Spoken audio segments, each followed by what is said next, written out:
नमस्कार विद्यार्थी मित्रांनो, मी काटे सर आणि नॉन ट्रेडिंग कन्सर्न याचा आपण एक्झाम्पल पाहतोय आणि हे एक्झाम्पल पाहत असताना हे गणित नक्की कशा प्रकारचं आहे ते एक्झाम्पल तुम्ही लिहून घेणं अत्यंत गरजेचं आहे. ठीक आहे, आता आपण लगेच आपल्या एक्झाम्पलला लगेच सुरुवात करणार आहोत.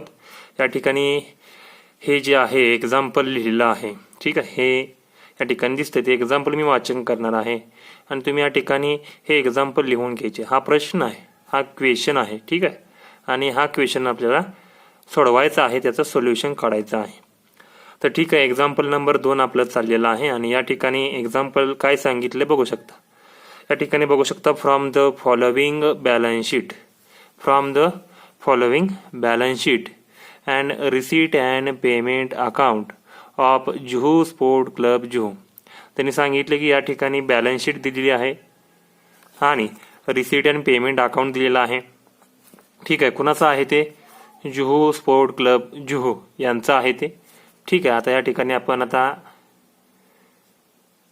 पुढं सांगितलेलं आहे की prepare income and expenditure account. त्यांनी काय सांगितले पुढं की प्रिपेअर करा म्हणजे तयार करा.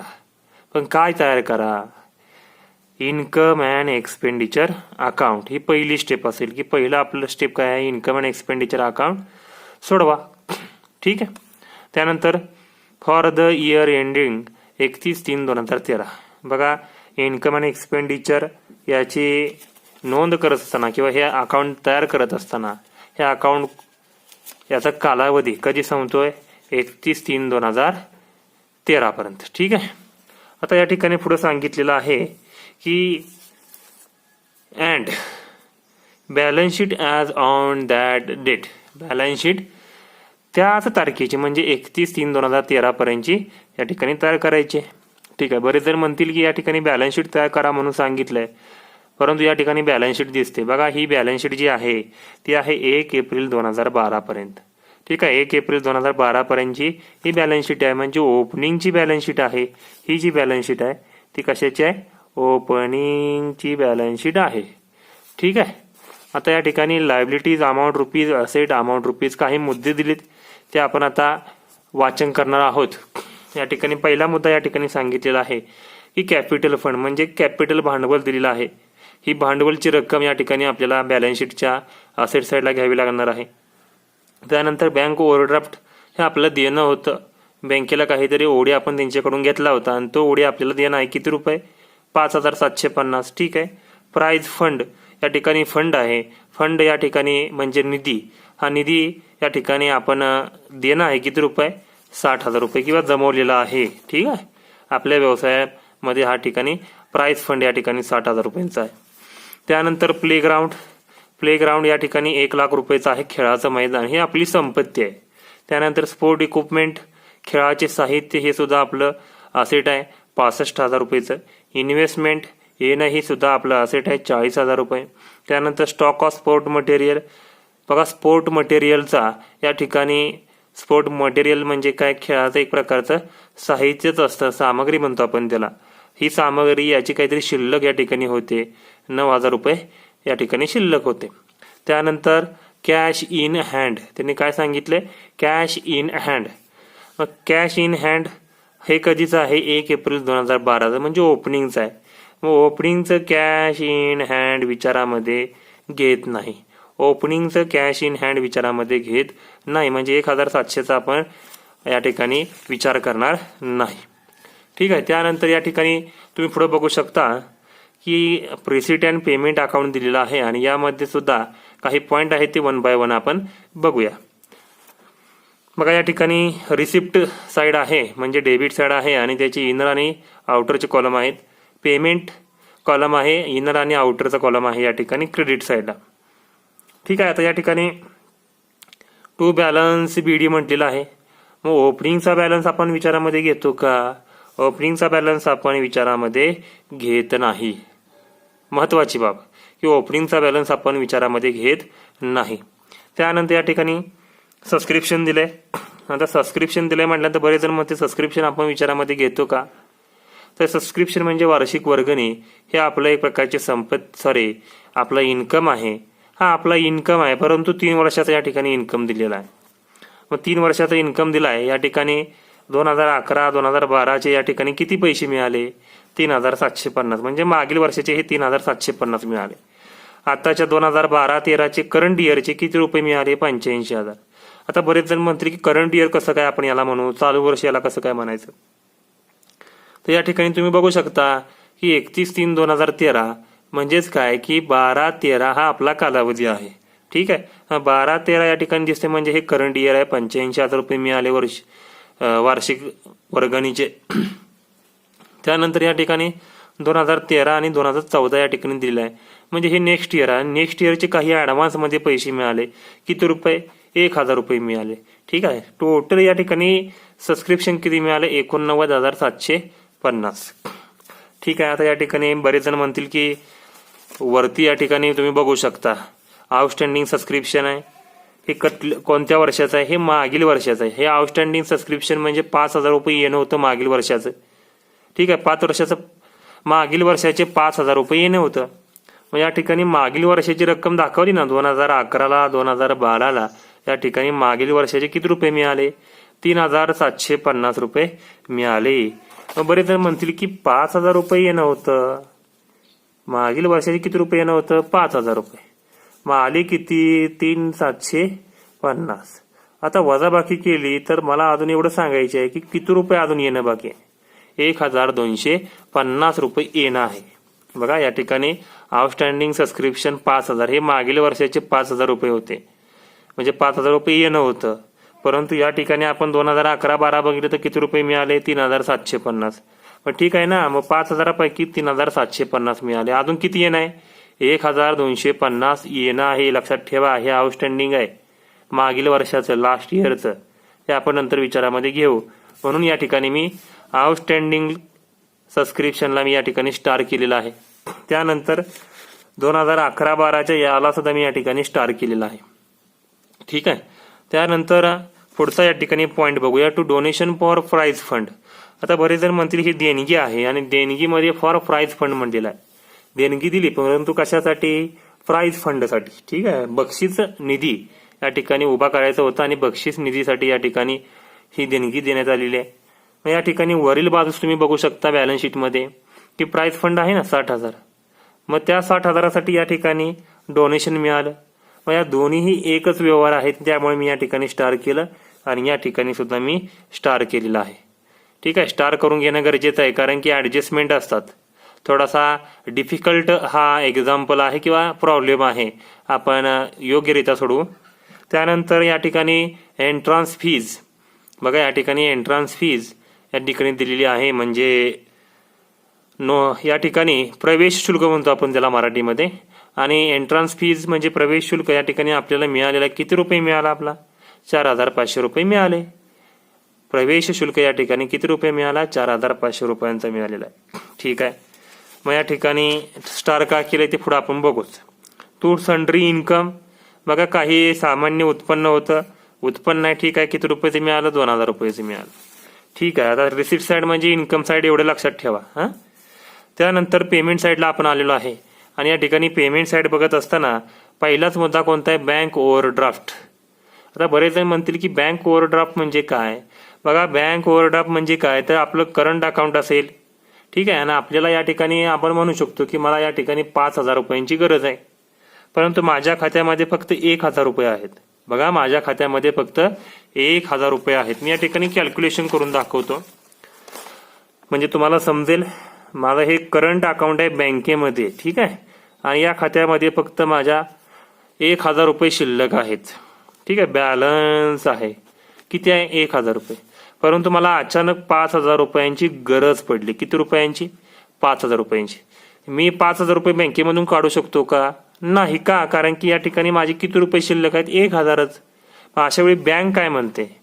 करंट अकाउंट ज्या बँकेत असेल ती बँक काय म्हणते की ठीक आहे आम्ही तुम्हाला अजून 4,000 रुपये देतो. याला म्हणतो आपण ओडी. याला काय म्हणतो आपण? ओडी. ओडी तुम्हाला देतो परंतु काही कालावधीनंतर आम्हाला ही 4,000 रुपये तुम्ही माघारी द्यायचे आहेत, रिटर्न करायचे आहेत. ठीक आहे, ही ओडी आहे, हे आपलं देणं आहे. बँकेनं आपल्याला एक उसनवार दिली किती रुपयांची? 4,000 रुपयांची. आपल्या बँकेमध्ये 1,000 होते, आपल्याला 5,000 रुपयांची गरज आहे म्हणून बँकेने एक्स्ट्रा आणखीन 4,000 रुपये घालून त्या ठिकाणी 1 + 4 5,000 रुपये आपल्याला दिले. परंतु हे 4,000 रुपये त्यांना रिटर्न करणं गरजेचं आहे.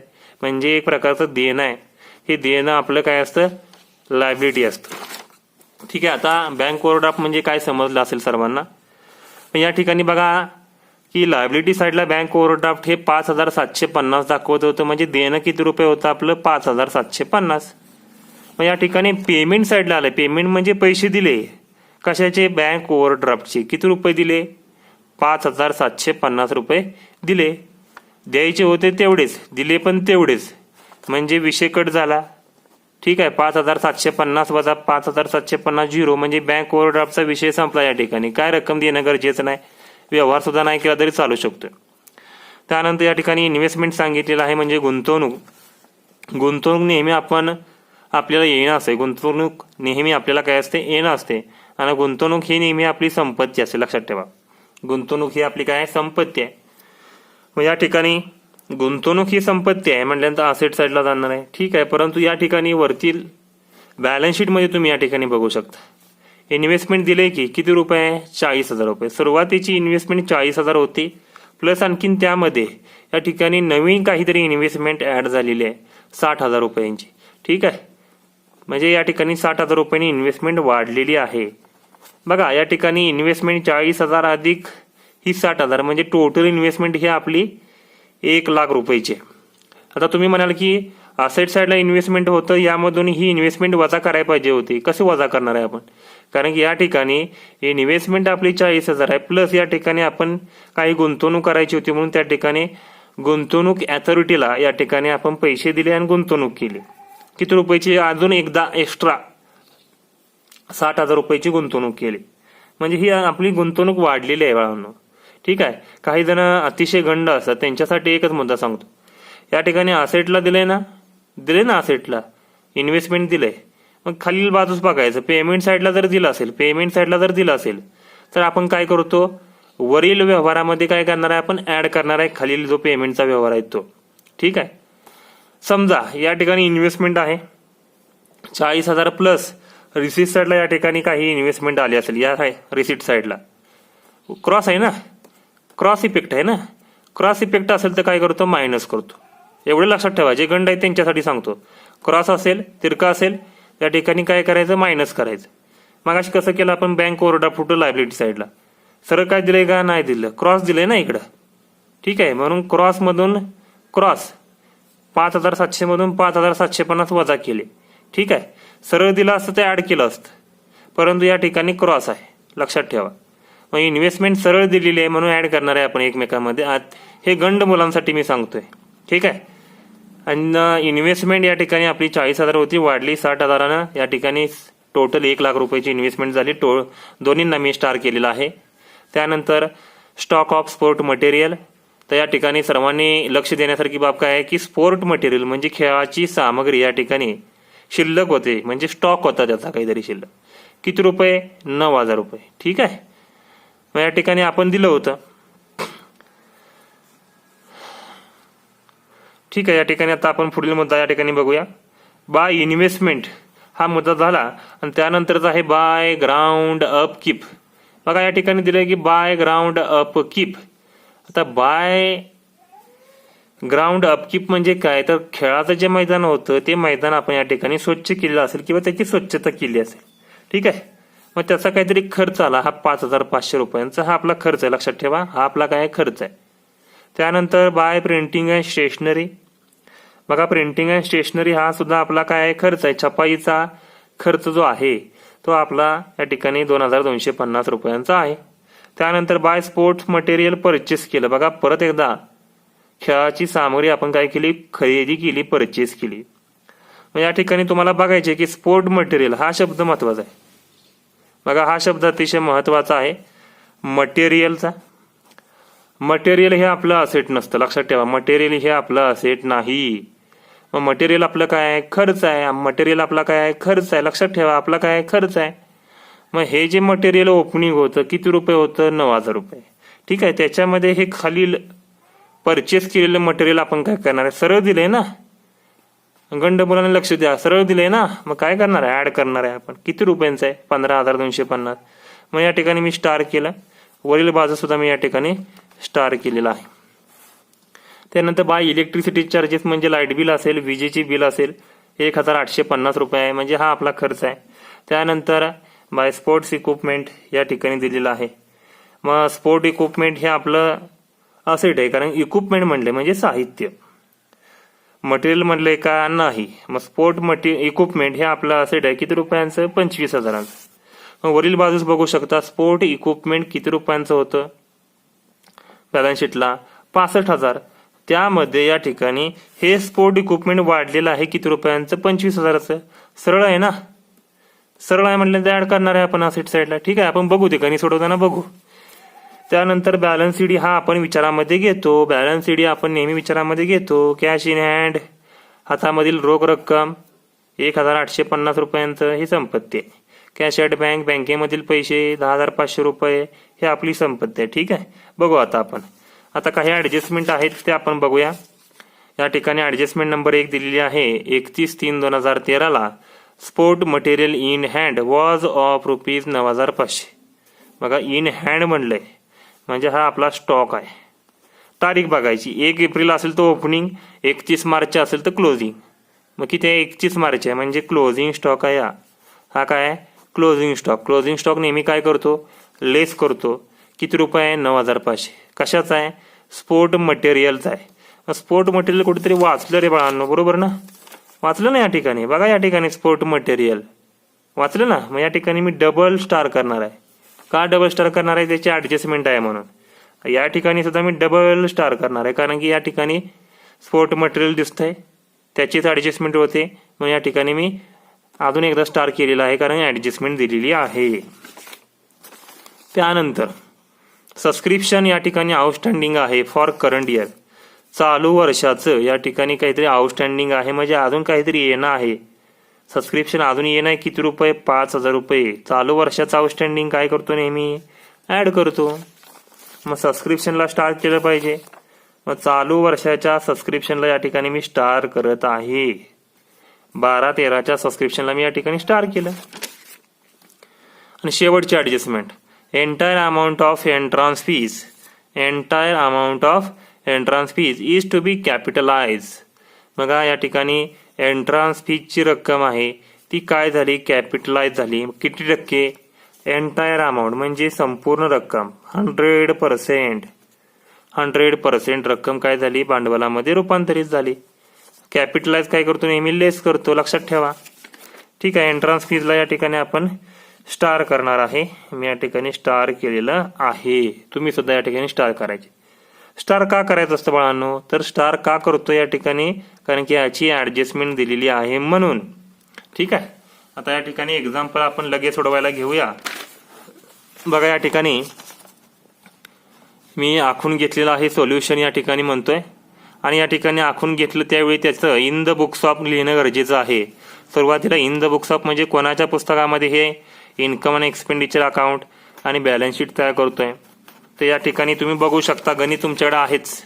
या गणितामध्ये सांगितलंय जुहू स्पोर्ट क्लब जुहू, म्हणजे in the books of Juhu sport club Juhu. ठीक आहे, त्यानंतर पहिला मुद्दा सांगितला होता प्रिपेअर बघायचं. तुमच्या याच्यामध्ये प्रिपेअर कुठे दिलं ते बघा. प्रिपेअर दिलं नसेल तरी सुद्धा या ठिकाणी पहिलं अकाउंट कोणतं असणार आहे? Income and expenditure account. या ठिकाणी दिलंय. दिलं नसेल तरी सुद्धा आपलं पहिलं अकाउंट कोणतं असणार आहे? Income and expenditure account. ठीक आहे, लिहिलं मी या ठिकाणी. आणि त्या ठिकाणी फॉर द इयर एंडिंग, कधी वर्ष संपतंय? 31 मार्च 2013, म्हणून या ठिकाणी 31 मार्च 2013. ठीक आहे, आता या ठिकाणी डेबिट साईड असते आणि क्रेडिट साईड असते. डेबिट साईडला 3 कॉलम, एक्सपेंडिचरचा, अमाऊंट रुपीजचा, अमाऊंट रुपीजचा. क्रेडिट साईडला income, amount rupees, amount rupees. ठीक आहे, पुढे सांगितलं या ठिकाणी आणखीन एक सांगितलं बघा, अँड. काय and? Balance sheet. Balance sheet तयार करा ॲज ऑन दॅट डेट, म्हणजेच त्याच तारखेला काय करा? बॅलन्स शीट तयार करा. ठीक आहे, बॅलन्स शीट तयार केली ॲज ऑन तारीख इन्कम अँड एक्सपेंडिचरचीच 31/3/2013, 31/3/2013. याला सुद्धा या ठिकाणी लायबिलिटीज, अमाऊंट रुपीज असे 3 कॉलम डाव्या साईडला, उजव्या साईडला 3 कॉलम असेट, अमाऊंट रुपीज. ठीक आहे, अशा प्रकारे बघा या ठिकाणी आपण 6 कॉलम इन्कम आणि एक्सपेंडिचर अकाउंटचे तयार केलेले आहेत, आणि बॅलन्स शीटचे सुद्धा या ठिकाणी आपण 6 कॉलम या ठिकाणी तयार केलेले आहेत. ठीक आहे, आता सोडवायला घेऊया आपण. आणि सोडवत असताना या ठिकाणी सुरुवात हे आपण वरून बॅलन्स शीट पासूनच करणार आहोत. ठीक आहे, बॅलन्स शीट पासूनच या ठिकाणी सुरुवात करायची आहे. पहिला मुद्दा कोणता आहे? Capital fund. लक्षात ठेवा, हे कॅपिटल फंड जो आहे तो नेहमी इनर कॉलमला रक्कम लिहायची असते. कॅपिटल फंड हे आपलं काय लिहिले की सरळ लायबिलिटी आहे. कॅपिटल फंड काय आपलं लायबिलिटी आहे, देणं आहे. तर जावा या ठिकाणी कॅपिटल फंड बॅलन्स शीटच्या लायबिलिटी साईडला. Capital fund. ठीक आहे, कॅपिटल फंड किती रुपयांचा आहे? 1,54,950. या ठिकाणी सुद्धा लिहून टाका. इनर कॉलमला लिहायची रक्कम लक्षात ठेवा. 1,54,950 तेवढीच रक्कम या ठिकाणी दिली का? हो. पुढील पॉइंट लगेच बघूया आपण. Bank overdraft. बँक ओव्हरड्राफ्ट बघायचं असेल तर बघू शकतो आपण. ठीक आहे, परंतु या ठिकाणी बँक ओव्हरड्राफ्ट किती होतं? 5,750. क्रॉस दिलं होतं 5,750. ठीक आहे, आपलं थोडंसं कन्फ्युजन होऊ नये म्हणून या ठिकाणी मी घेतोय लगेच विचारामध्ये. बँक ओव्हरड्राफ्ट आपलं काय लायबिलिटीज आहे. या बॅलन्स शीटच्या लायबिलिटी साईडला लिहून टाका. या ठिकाणीच एक 4 ओळी सोडायच्या आणि खालील 4 ओळीनंतर या ठिकाणी लिहायचं आहे बँक ओव्हरड्राफ्ट. मी ओडी म्हणतो.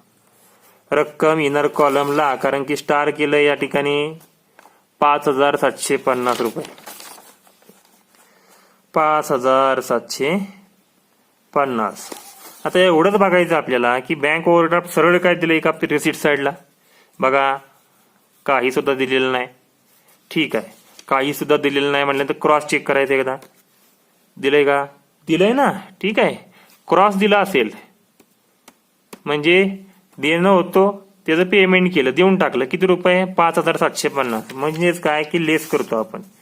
लेस पेड 5,750 आउटरला नील. ही काय ऍडजस्टमेंट नाही. लक्षात ठेवा, ही काय ऍडजस्टमेंट नाही. ही काय ऍडजस्टमेंट नाही, त्यामुळे त्याचा एकच इफेक्ट होतो. ऍडजस्टमेंटचे किती इफेक्ट होतात? 2. हे ऍडजस्टमेंट नाही, त्यामुळे याचा इफेक्ट एकच होतो. ठीक आहे, पुढील पॉइंट आता आपण लगेच बघणार आहोत. शेवटचा या ठिकाणी लायबिलिटी साईडचा मुद्दा आहे प्राइज फंड. किती रुपये दिलाय? 60,000 रुपये दिलेत. किती रुपये दिलेत? 60,000 रुपये या ठिकाणी दिलेले आहेत. ठीक आहे, आता 60,000 रुपयाचं प्राइज फंड आहे या ठिकाणी. आता प्राइज फंड म्हणजेच काय? लायबिलिटीज. प्राइज फंड म्हणजेच काय? लायबिलिटीज. मग लिहून टाका लायबिलिटीला प्राइज फंड. रक्कम इनरला स्टार केले ना, किती रुपये? 60,000 रुपये.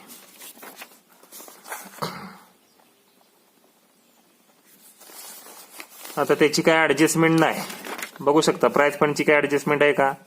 काही सुद्धा नाही.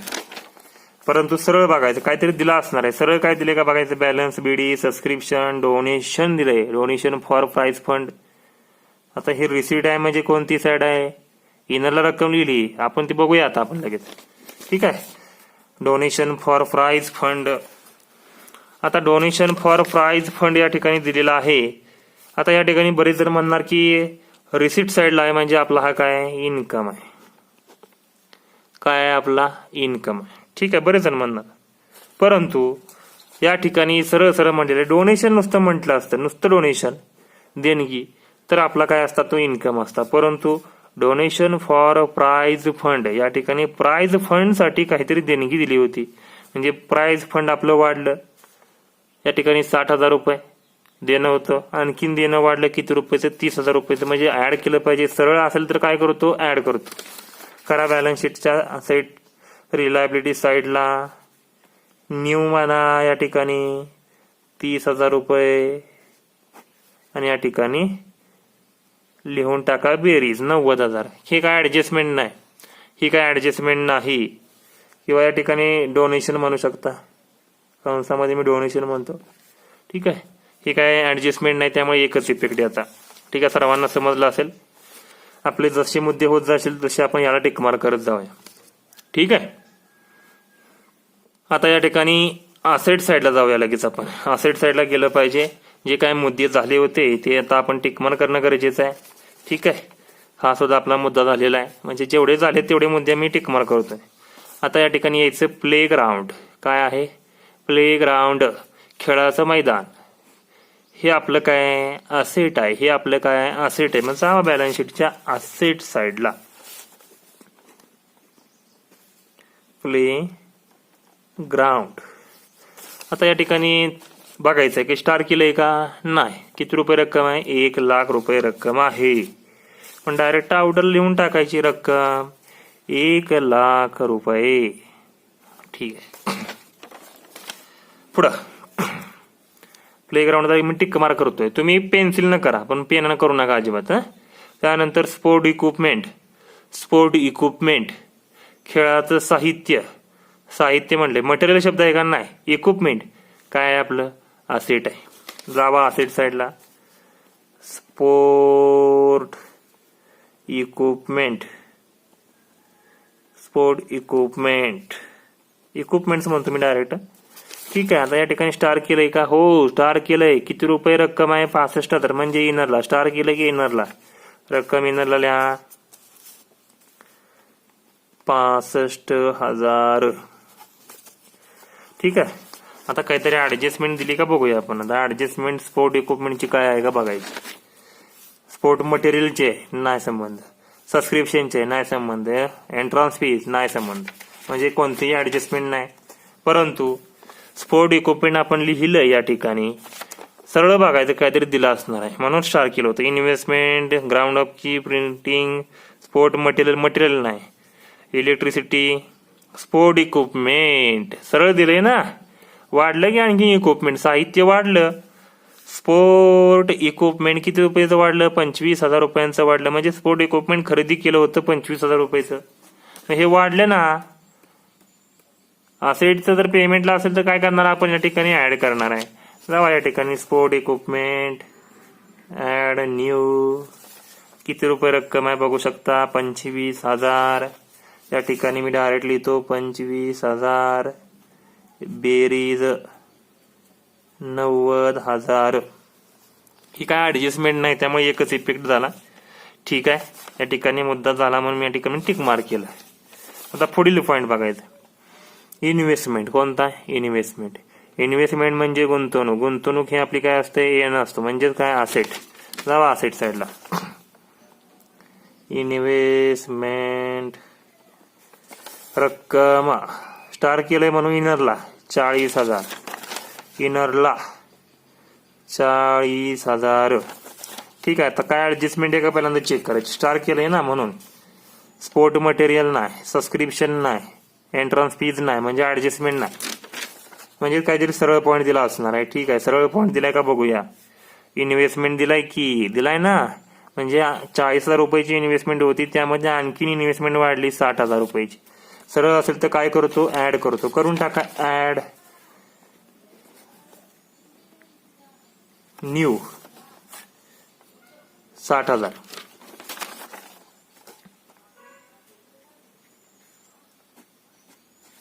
+40 + 60 1,00,000. 1,00,000. ठीक आहे. ही काय ऍडजस्टमेंट नाही, लक्षात ठेवा. ही काय ऍडजस्टमेंट नव्हती, त्यामुळे त्याचा डबल इफेक्ट होत नाही.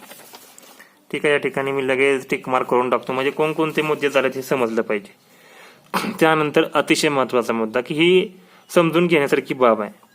ठीक आहे. मटेरियल दिलं असेल, मेडिसिन दिले असतील किंवा ठीक आहे मटेरियल किंवा मेडिसिन्स किंवा स्टेशनरी असं जर काय दिलं असेल, नुसतं स्टेशनरी पाहिजे, प्रिंटिंग अँड स्टेशनरी नको, नुसतं स्टेशनरी पाहिजे, तर या ठिकाणी आपला तो खर्च असतो. तो काय असतो? खर्च. या ठिकाणी स्टॉक ऑफ स्पोर्ट मटेरियल दिले. मटेरियल हा शब्द आला की लक्षात ठेवा, हा आपला खर्च आहे. ठीक आहे. जावा एक्सपेंडिचरला. एक्सपेंडिचरला जायचंय भवन. एक्सपेंडिचरला जायचं टू. या ठिकाणी काय सांगितलंय ते लिहून घ्यायचं. या ठिकाणी सांगितलेलं आहे स्टॉक ऑफ स्पोर्ट्स मटेरियल. ठीक आहे. किती रुपये? 9,000 रुपये. इनरला यायचं, कारण की स्टार केलंय मी, डबल स्टार केलंय, डबल स्टार म्हणून इनरला 9,000 लिहिलं. आता या ठिकाणी बघायचं ऍडजस्टमेंट काय दिली का. त्या ऍडजस्टमेंटच्या अगोदर आपल्याला थोडंसं चेक करावं लागेल. ऍडजस्टमेंटच्या अगोदर एक वेगळा घटक चेक करायचा. सरळ काय दिलंय का? ग्राउंड अपकीप नाही, प्रिंटिंग अँड स्टेशनरी नाही, स्पोर्ट मटेरियल दिलंय की. मग सरळ दिलं असेल तर काय करतो, ऍड करतो. करून टाका ऍड. सरळ दिलंय ना, काय दिलंय बघा. मी या ठिकाणी ऍड करतो. खर्चामध्ये ऍड स्पोर्ट मटेरियल परचेस्ड. मी नुसतं परचेस्ड म्हणतो. किती रुपयाचं स्पोर्ट मटेरियल परचेस केलं, 15,250. 15,250. इथं बेरीज करायची. ठीक आहे. आता बेरीज किती येते बाळांनो, बेरीज किती येते, 15,250 15,250 अधिक 9,000 किती येते, बेरीज करा 24,250. ठीक आहे. संपलं का बघा. नाही संपलेलं, मी इथं टिकमार्क करून ठेवतो लगेच. हे मुद्दा संपला. कारण डबल स्टार आहे इथं बघा. काय केलंय मी, डबल स्टार केलंय. डबल स्टार म्हणजे काहीतरी ऍडजस्टमेंट दिसते. ऍडजस्टमेंट बघूया आपण काय सांगितलंय. Sport material in hand was of ₹9,500. एवढंच लक्षात ठेवायचं की हँड म्हणजे काय, तर हे एक प्रकारचा स्टॉक आहे. काय आहे, स्टॉक आहे. 1 एप्रिलचा असेल तर ओपनिंगचा आणि 31 मार्चचा असेल तर क्लोजिंगचा. मग या ठिकाणी तारीख काय आहे, 31 मार्च, म्हणजे तो कुठला आहे, क्लोजिंग स्टॉक. मग क्लोजिंग स्टॉक नेहमी काय करतो, लेस करतो. मग टाका लेस करून, लेस क्लोजिंग स्टॉक 9,500. 9,500 वजा बाकी करा. आता मग 24,250 वजा 9,500 वजा बाकी आउटरला घ्या 14,750. ठीक आहे. आता ऍडजस्टमेंट आपण बघितली ना, ही काय होती आपली, ऍडजस्टमेंट होती. ऍडजस्टमेंटचे किती इफेक्ट होतात, 2. किती इफेक्ट होतात, 2. ठीक आहे.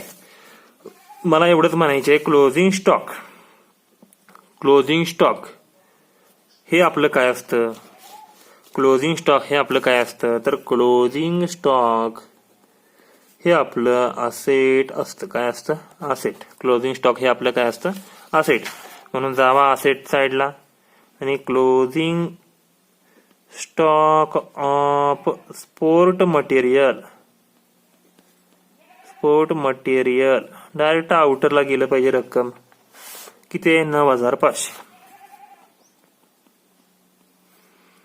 ठीक आहे. आता जर काय गण्य मुलं आहेत आपल्या इथं, काहीतरी गण्य मुलं आहेत, त्यांच्यासाठी वरील परचेस ही ऍडजस्टमेंट नव्हती बाळांनो.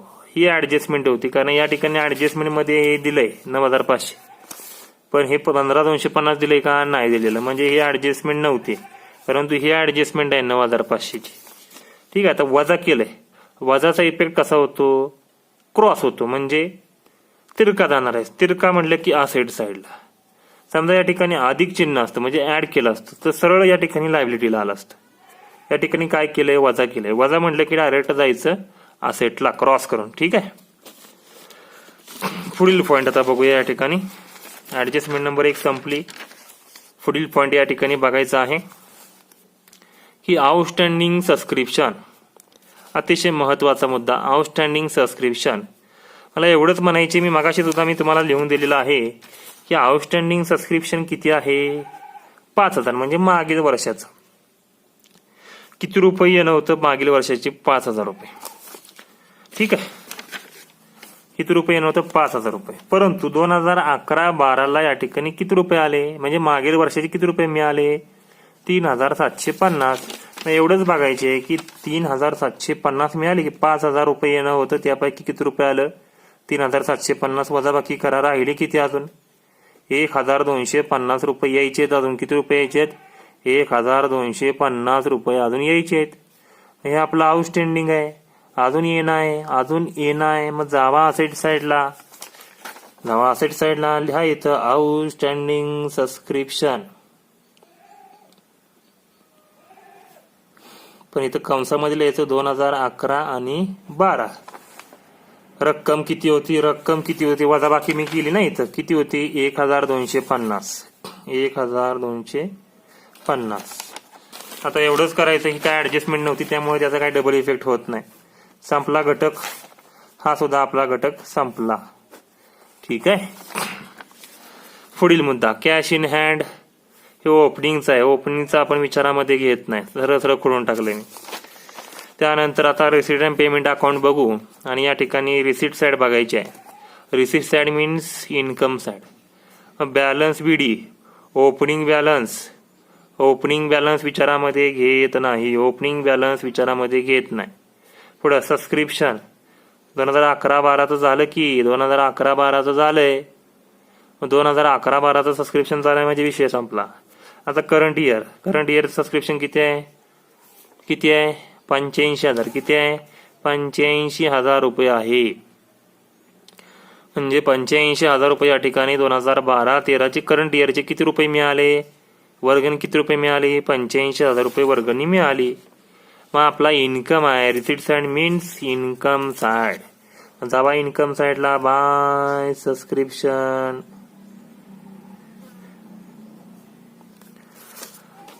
रक्कम बघा पुन्हा एकदा 12-13ची रक्कम किती आहे 85,000. लिहून टाका 85,000 इनरला, कारण की स्टार केलंय बाळांनो.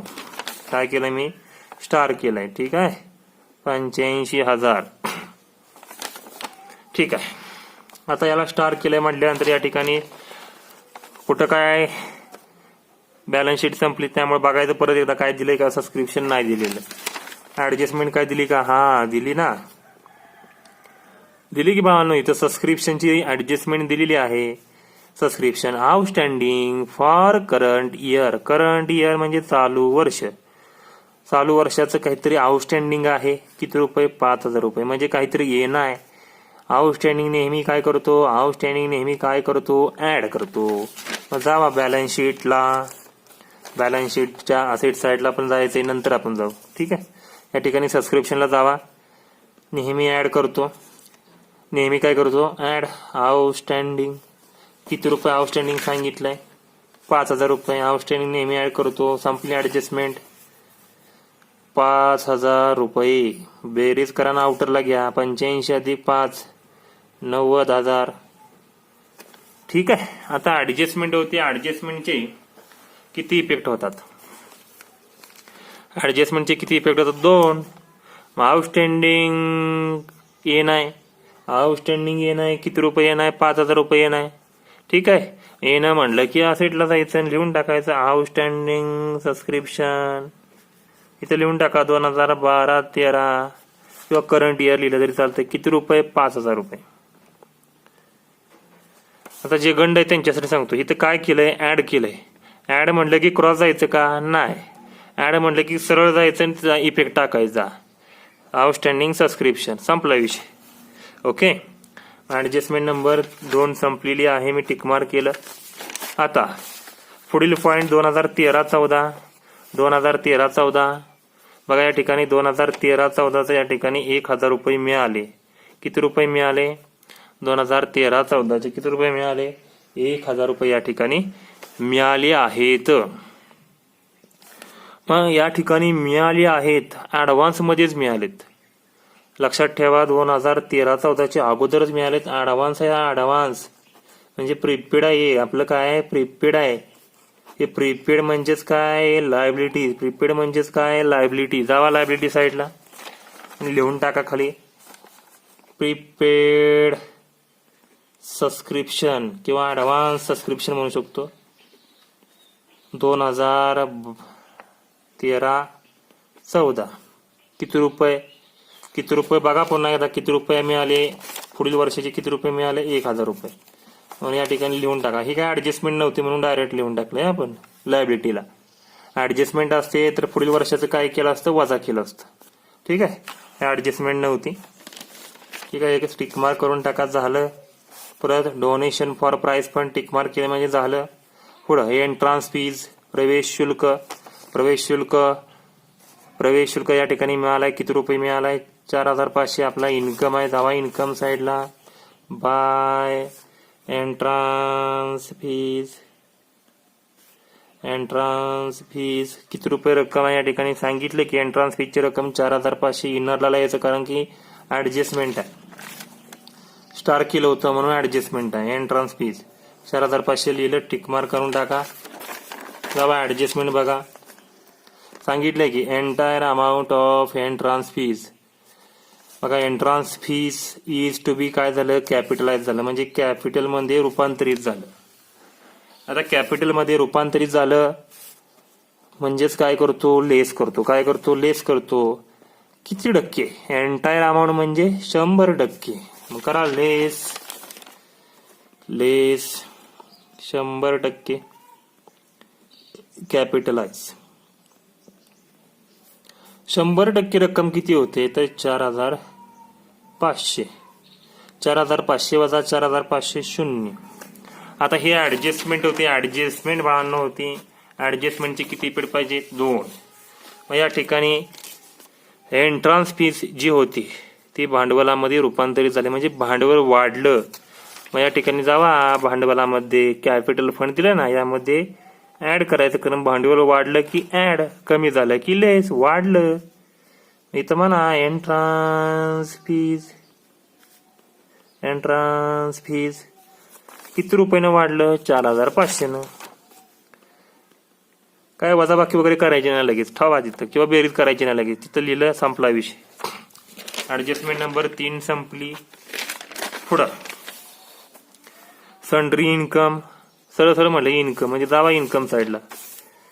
Bye sundry income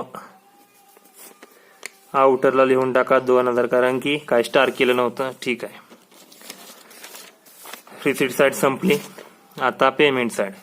bank overdraft झालंय, इन्व्हेस्टमेंट झालंय, ग्राउंड अपकीप. आता ग्राउंड अपकीप आपला काय आहे, खर्च आहे. खर्च म्हटलं की जावा एक्सपेंडिचरला, to ground upkeep. Ground upkeep किती रुपये खर्च आहे या ठिकाणी, 5,500. लिहून टाका 5,500. काय आउटरला लिहायचे डायरेक्ट. ठीक आहे, स्टार नव्हतं केलं आपण. परत बाय प्रिंटिंग अँड स्टेशनरी, छपाई खर्च. खर्च आहे तो खर्च, जावा खर्चाला, एक्सपेंडिचरला, टू प्रिंटिंग अँड स्टेशनरी. किती रुपयाची स्टेशनरी होती, 2,250. लिहून टाका आउटरला. ठीक आहे. पुढं स्पोर्ट मटेरियल झालं. इलेक्ट्रिसिटी चार्जेस, वीज बिल, लाईट बिल, खर्च आहे आपला, जावा एक्सपेंडिचरला, टू इलेक्ट्रिसिटी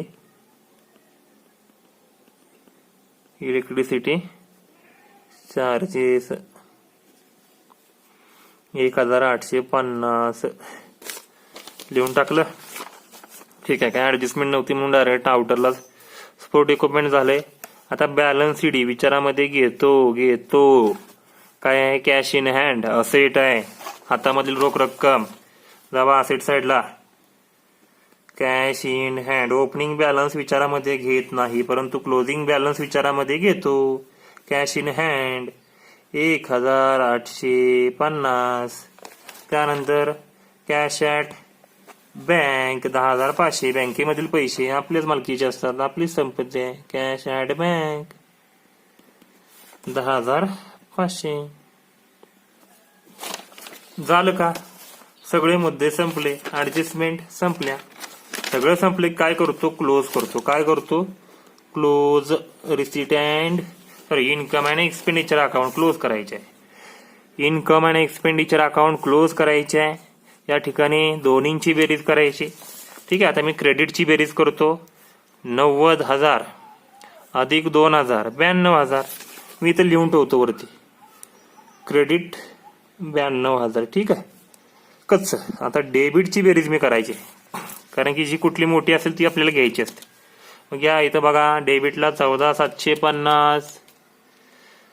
14,750 अधिक 5,500 अधिक 2,250 अधिक 1,850 24,350. मग इथे एवढंच बघायचे, डेबिटची बेरीज मोठी आहे का क्रेडिटची बेरीज मोठी आहे, तर क्रेडिटची. मग जी मोठी असेल ती इथं लिहायची, 92,000. आणि इथं सुद्धा डेबिटला सुद्धा 92,000 लिहायची, जी मोठी असेल ती. ठीक आहे. आता काय करायचं की फरक काढायचा, वजाबाकी करायची. 92,000 वजा 24,350 करा वजाबाकी. 92,000 वजा 24,350 67,650 किती येते? 67,650. हे आपलं काय सरप्लस आहे. डेबिट साईडला फरक आला ना, म्हणून टू सरप्लस किती आला? 67,650. जो काही फरक येतो ना, जो काही फरक येतो तो कॅपिटल मध्ये, डेबिट साईडला फरक आला तर कॅपिटल मध्ये ऍड करायचा असतो. Add surplus 67,650.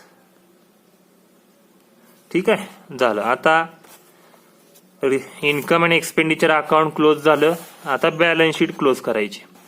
म्हणून आता सेम तसंच करायचं, फक्त या ठिकाणी कॅपिटल फंडची बेरीज करायची राहिली आहे. मग या ठिकाणी बेरीज करूया. 67,000 ठीक आहे. पहिल्यांदा कॅपिटल किती आहे? 1,54,950 अधिक एंट्रन्स फीज 4,500 अधिक 67,650 किती येते बेरीज? 2,27,100. ठीक आहे, आलं. म्हणजे कॅपिटल फंड किती आला आपला टोटल? 2,27,100. आता 2,27,100. आता लायबिलिटीची बेरीज करूया, ह्याची बेरीज करू पहिल्यांदा. ठीक आहे, 2,27,100 अधिक 0 90,000 अधिक 1,000 किती आलं? 3,18,000. किती आलं? 3,18,000. लायबिलिटी 3,18,000. 3,18,000. एक मिनिट फक्त.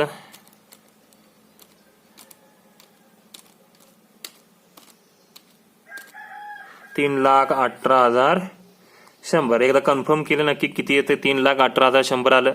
आता असेटची करूया. असेटची बेरीज करू. 1,00,000 अधिक 90,000 अधिक 1,00,000 अधिक 9,500 अधिक 1,250 अधिक 5,000 अधिक 1,850 अधिक 10,500 किती आलं? 3,18,100. किती आलं? 3,18,100. आता बघा, दोन्ही पण रकमा सेम आहेत. दोन्ही रकमा सेम पाहिजेतच तर तुमचं गणित बरोबर आहे. लिहून टाका इथं 3,18,100 आणि इथं सुद्धा 3,18,100. ज्यावेळी तुमचं या ठिकाणी दोन्ही ही रकमा एकसारखी येतात त्यावेळी तुमचं गणित अगदी बरोबर आहे असं समजलं जातं. ठीक आहे, सर्वांना एक्झाम्पल नंबर 2 समजला असेल. काही शंका असतील तर तुम्ही मला व्हॉट्सअप ग्रुपवरती विचारू शकता. व्हिडिओ लेक्चर बघितल्याबद्दल खूप खूप धन्यवाद. थँक्यू.